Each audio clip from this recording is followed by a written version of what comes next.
اسی سے لے لیتے ہیں کہ کہا جاتا ہے کہ 3 آیات اگر ہم پڑھ لیتے ہیں تو نماز ہو جاتی ہے، تو کیا اگر ہم پوری الحمد شریف پڑھ کر رکوع کر لیں یا 2 دفعہ الحمد پڑھ لیں تو کیا حکم شرع ہوگا؟ دیکھیں، اللہ تعالیٰ نے فرمایا فَقْرَؤُوا مَا تَيَسَّرَ مِنَ الْقُرْآنِ، تمہیں جو قرآن سے آسان لگے وہ پڑھو۔ علماء نے فرمایا نماز کے بارے میں ہے، اور پڑھو کو چونکہ حکم ہے تو عرب میں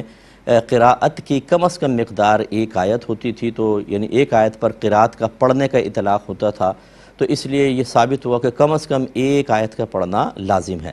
اور چونکہ نبی کریم صلی اللہ علیہ وسلم نے ارشاد فرمایا کہ لا صلاۃ الا بفاتحۃ الکتاب، اگر سورہ فاتحہ نہ پڑھیں تو نماز ہی نہیں ہوگی۔ احناف کے نزدیک کثیر دلائل کی روشنی میں، جس کا بھی ٹائم نہیں ہے، صرف نتیجہ آپ کو بتا رہا ہوں، نتیجہ نکالا کہ 1 آیت قرآن سے ثابت 1 آیت کا پڑھنا، تو 1 آیت کا پڑھنا فرض، اور چونکہ حدیث میں تاکید ہے اس لیے اس کے ساتھ الحمد پڑھنا واجب۔ تو لہٰذا اگر آپ کہتے ہیں الحمدللہ رب العالمین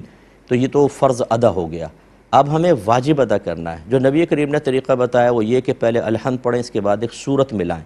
یا کم از کم 3 چھوٹی آیات یا ایک اتنی بڑی آیت جو ان 3 چھوٹی آیات کے برابر ہو۔ لہٰذا الحمد شریف تو پڑھنی ہوگی، جیسے سرکار نے فرمایا مزید واجب ادا کرنے کے لیے اس کے ساتھ ایک سورت ملانی ہے، یا 3 چھوٹی آیات، یا ایک بڑی ایسی آیت جو 3 چھوٹی آیات کے برابر ہو۔ لہٰذا معلوم ہوا کہ اگر صرف آپ الحمد شریف پڑھ کر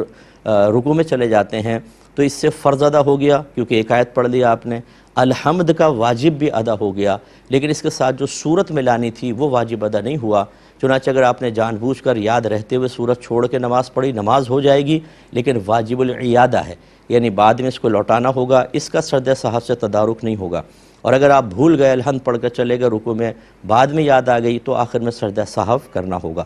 اور یاد رکھیں کہ علماء نے فرمایا کہ کسی نے فرض کی پہلی یا دوسری کے اندر 2 بار الحمد پڑھ لی، اور اسی طرح نوافل میں، سنن میں، وتر کی کسی بھی رکعت میں 2 بار الحمد پڑھ لی تو سرد صحف لازم ہوگا، کیونکہ جو نبی کریم صلی اللہ علیہ وسلم کی تلقین ہے وہ یہی ہے، اور سنت متوارثہ سرکار کی جو دائمی تعلیم ہے وہ یہی ہے کہ 1 بار الحمد پڑھی جائے، نہ کہ 2 بار۔ 2 بار پڑھیں گے تو سرد صحف لازم ہوگا۔ اور جان بوجھ کے